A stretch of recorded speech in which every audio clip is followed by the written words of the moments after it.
Hello everyone. Now you will hear a brief retelling of the movie Spoiled Brats. Enjoy the movie. Frances Bartek, a widow, is a billionaire of Polish heritage who immigrated to France and rose through the ranks of the building industry. He has two boys, Philippe and Alexander, and a daughter, Stella. He currently resides in Monaco. They are utterly pampered, none of them work, and they all live off of their father's money. Stella spends the entire day shopping, Alexander consistently skips class to sleep with women of all ages, and Philippe consistently comes up with terrible project ideas and ignores the corporate work that his dad assigns him in return for going out. They are all quite impolite to employees and slaves alike. Arriving at Frances' workplace one morning with a pretty stupid suggestion, Philippe suggests paying someone to break in your shoes before you wear them. Frances, who hasn't been able to discipline his children in any manner since their mother passed away, says he'll give it some thought, but close friend and partner Ferruccio calls him out on the absurdity of the proposal. After receiving a delivery from Frances to deliver for the firm, Philippe departs, receiving criticism from Ferruccio for not being more rigorous with his family. Since their mother died away 15 years ago, they are no longer able to use it as an excuse. Stella's birthday celebration has already begun at the Bartek estate. Stella is increasingly frustrated with her sluggish Argentine lover, Juan Carlos, as he narrates tales of his homeland and professes his love for her. Matthias, an old buddy of hers who works for the catering service, interrupts her as she is going to the kitchen to shout at the service. She doesn't hesitate to point out that she is simply delighted to see him because he will be working for her all night. Before attending the party, Frances spends some time in his home office talking to a photograph of his wife, wondering where he went wrong. When his housekeeper, Marguerite, informs him that he is melancholy, he becomes irritated. When he eventually leaves the room due to a disturbance outside, he discovers Juan Carlos smashing an expensive bottle of vintage champagne with a golf ball while attempting to open it. It's obvious he's failed, but rather than take ownership of his actions, he accuses the waiter who was carrying the bottle of shifting. He then takes Stella back to his office, where he listens to their desire for a private conversation while cleaning his shotgun. When Frances learns that Juan Carlos wants to marry Stella, he makes it clear that he disapproves of him and that Juan Carlos will be utilizing Frances' money rather than what he reportedly has in Argentina. Stella becomes enraged and informs Frances that he has always been a distant father, thus, she is not requesting permission to be married, rather, she is informing him before the pair leaves the room to continue celebrating. While Stella is upsetting her best friend by announcing her engagement to the entire party, Ferruccio calls Frances to inform him that, contrary to what he had thought, Philippe never completed the duties they had requested him to do and instead attended a party, which is corroborated by a video he had shared on social media. At that point, Alexander's school's principal shows up at his residence prepared to execute him for having slept with his wife in addition to missing lessons. Since he has also been sleeping with the principal's daughters, Alexander then emerges at the top of the stairs with them both at his side. After being rejected by everyone else and pursuing Alexander through the home, the principal informs Frances that he regrets enrolling Alexander into his school as a favor. Frances's body ultimately falls into his stress and causes him a heart attack as he witnesses all of his kids getting into trouble together. Later, when Frances awakens in the hospital, Ferruccio is there to greet him. Frances's children also come, but instead of being respectful, they start bickering about silly things, which causes the heart monitor to reveal that Frances's heart is beating more quickly under stress. Ferruccio asks Frances whether he believes his wife will be pleased with them after kicking them all out. After learning that their credit cards and smartphones have been banned and that the home is without Wi-Fi, the three siblings return 2 months later, anxious to find their father. Just thereafter, more police officers show up, surround the home, and take their automobiles while pretending to have a search warrant. Then, carrying a shotgun, Frances arrives and signals to his kids to follow him so they may slip out of the home. When they get to the road, he stops an unknown vehicle by threatening to use his weapon, and the family takes his car to flee the region. But no sooner are they out of sight than Ferruccio reappears behind the driver and gives him payment for his services. Frances tells them the firm is in jeopardy after some cash were siphoned, their accounts have been stopped, and they are now sought by the government for fraud as they drive to Marseille, where they would be safe. Ferruccio is the most plausible suspect because he vanished the day before. Francis removes their telephones and dumps them on the street, which also helps them avoid being traced, because he doesn't want them to talk to anybody about this until it's solved. The siblings are appalled by the menial lives of the middle class and lower class when they arrive in Marseille, and their distaste only deepens when their father shows them the house they will be living in, his boyhood home, which has seen better days. They'll have to share the bed because so many of the light bulbs are broken, but for now it'll do. Francis tells the children that they will need to obtain a job in order for them to live when they are eating fried bread for dinner. Francis wakes them up at 6 a.m. the next day so they may begin looking for work while he stays at home and fixes every issue the house has since he is unable to step outside and let the police identify him. It's their turn to feed him now that he has provided for them their entire lives. Getting ready to leave the house is also a hard process. There is no door between the sink and the toilet, and the water that comes out of the tap is contaminated. Stella watches Philippe discharge himself without using toilet paper to wipe up after himself, so she just sprays perfume all over herself. Trying his luck at a construction site, Alexander snatches lunch from several workers who then eject him and tell him to speak with their supervisor if he wants to continue working. Against her father's wishes, Stella obtains a phone from a random stranger on the street and uses all of his minutes to call Juan Carlos to inform him that she and her family are on holiday. Philippe visits a friend who has always encouraged him to seek financial assistance for his ideas, but the buddy eventually confesses that he believes the ideas are ridiculous and that he only went along for the enjoyment of having a conversation starter at parties.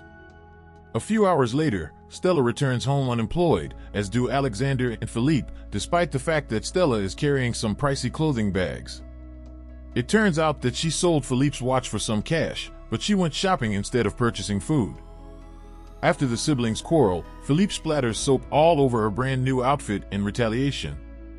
The abrupt appearance of Matthias and Marguerite, whom Stella had previously contacted, interrupts them. Stella brings some clothing and towels, and Matthias invites her to come to the restaurant where he works for an interview. Marguerite offers to give them some of her funds as well, but Francis declines and urges her to go after she swears she won't tell anybody. Stella visits the restaurant the next day and gets hired as a waitress for a trial. She struggles to balance the tray and occasionally loses items unintentionally, but she cheerfully offers to help gut the fish and wash the dishes.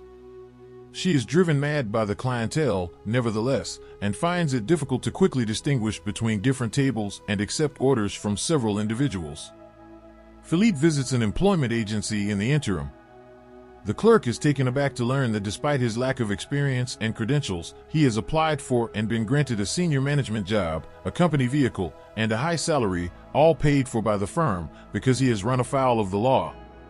The clerk gets him a job as a bike taxi driver, which is challenging for him to pull off due to his weight, after persuading him to drop his income expectations. Due to his poor riding, Malek, his competitor driver, ends up snatching all of his clients. In order to avoid being unjust to his kids, Ferruccio pays Francis a covert visit and delivers him some pricey wine and lobsters. Eventually, Francis falls in and savors the feast.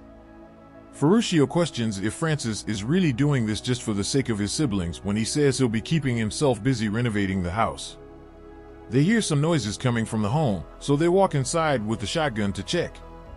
To their surprise, Alexander has spent the whole day sleeping rather than looking for work.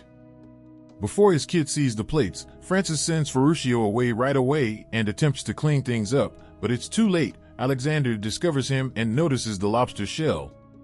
Francis, desperately searching for a fast justification, tells him he's fished the lobster, and Alexander accepts it, stating that nature always provides. After work, Philippe and Stella bring some money home, which Francis splits between renovating the house and buying food. They become enraged and refuse to have supper with Alexander when they discover that all he did during the day was set up a hammock and nap. Telling them he doesn't need them, Alexander leaves to look for berries, apples, acorns, and other fruits from the bushes and trees surrounding the home. However, whatever he consumes just makes him sicker in the long run. The following day, Francis informs Alexander that if he helps him fix the house, he may earn his share. Considering they hadn't used it previously, he wonders why Francis never sold it. Francis just responds that it has emotional significance. Stella gets into a heated argument with a patron at the restaurant when he treats her extremely rudely because one of the ingredients in his dish is missing. When she goes to the kitchen to ask for it, she becomes quite angry and considers giving up, but Matthias reminds her that this is how she has always handled waiters as well, so she shouldn't be shocked to receive the same treatment back. Matthias honors Stella's decision to remain modest and open-minded by teaching her how the chefs deal with unruly patrons by spitting on their meals. Stella then gets to work, putting forth additional effort to clean floors and do dishes as needed. After supper in the evening, the siblings quarrel about who has to do the dishes, and Philippe unintentionally brings up Stella's past as anorexic. The siblings inform Francis that he has always been an absent father and list all the things he missed while working, which shocks Francis and makes him question why she didn't come to him for assistance. Stella would force herself to throw up for a year straight until she lost 10 kilograms. Alexander was arrested for a night after the police discovered him in possession of marijuana. And Philippe's father never paid him a visit during his 2 weeks in the hospital due to peritonitis because he was in Japan and refused to postpone his work trip. However, they are aware that their mother would have taken a plane to visit. Francis claims he can't be held responsible for all of their issues and leaves the room feeling as like he's being put on trial. The next day, Philippe confronts Malik because he's finally had enough of him taking his clients. They argue at first, and it appears like they could get into a fistfight, but then they realize how much they both adore collecting trainers, and they end up being friends. Francis is impressed when Alexander fixes the plumbing at the house in the meantime. When he inquires as to how he knows anything about this, Alexander admits that he spent 2 months studying plumbing tutorials since he and his pals in high school diverted the waste pipe into the principal's shower. While Juan Carlos is sleeping with Stella's closest friend back in Monaco, she informs him about the allegations surrounding the family's financial troubles and who is allegedly behind them. Juan Carlos chooses to look into this since he spotted Ferruccio at the country club 2 days prior, which makes him feel very suspicious. Later in the day, Francis offers his apology for the kind of father he had been, describing how difficult it had been for him to take on the roles of both mother and father at the same time and how they had only kept their mother's sickness a secret from them in order to keep them safe. The siblings assume that their father thinks they're naive and spoiled, but Francis says he's proud of them now. Subsequently, they enjoy a delightful evening beneath the stars, sipping cocktails and reminiscing about their earlier years. As they enjoy each other's company and grow acclimated to their new life together, the family begins to fix the house and undertake tasks. Stella becomes great friends with his restaurant employees, and Malik gives Philippe some advice on how to be a better bike taxi driver as they start collaborating to profit off Malik's collection of trainers. When Juan Carlos shows up at the home a few hours later, claiming to have discovered Francis' lie while following Ferruccio about, it is too late for Francis to stop the farce, even if Ferruccio phones him and orders him to stop.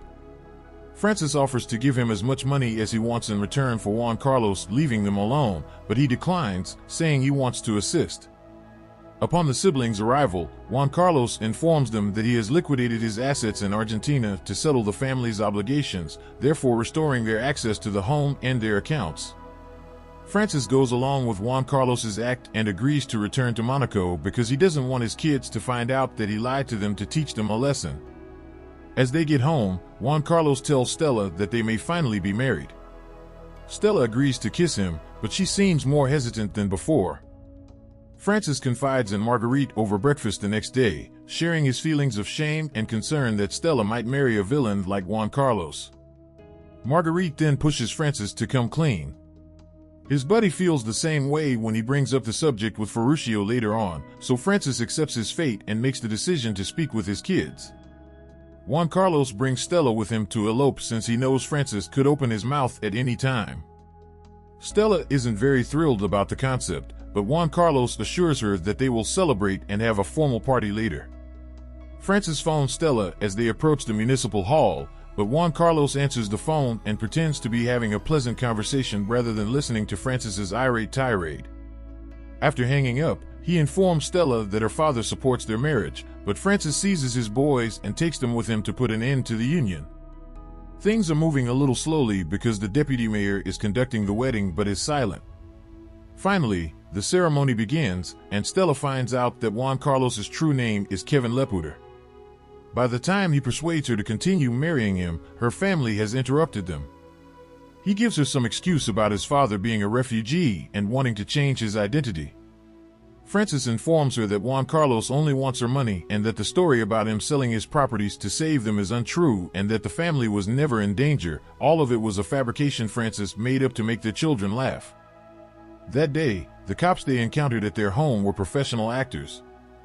After giving Juan Carlos a hard smack for his actions, Stella and her siblings leave the room, vowing never to speak to their father again. Francis hasn't heard from his children in 9 months, except for the occasional check they send him for relocating to his boyhood home.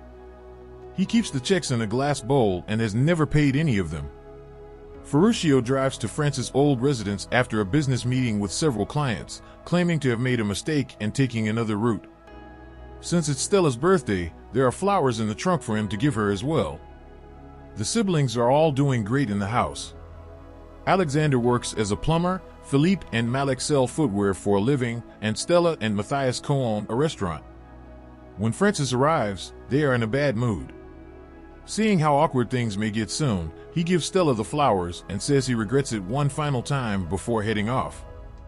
After feeling sorry for him and choosing to accept his apology, the siblings invite him to stay with them so they may celebrate as a family.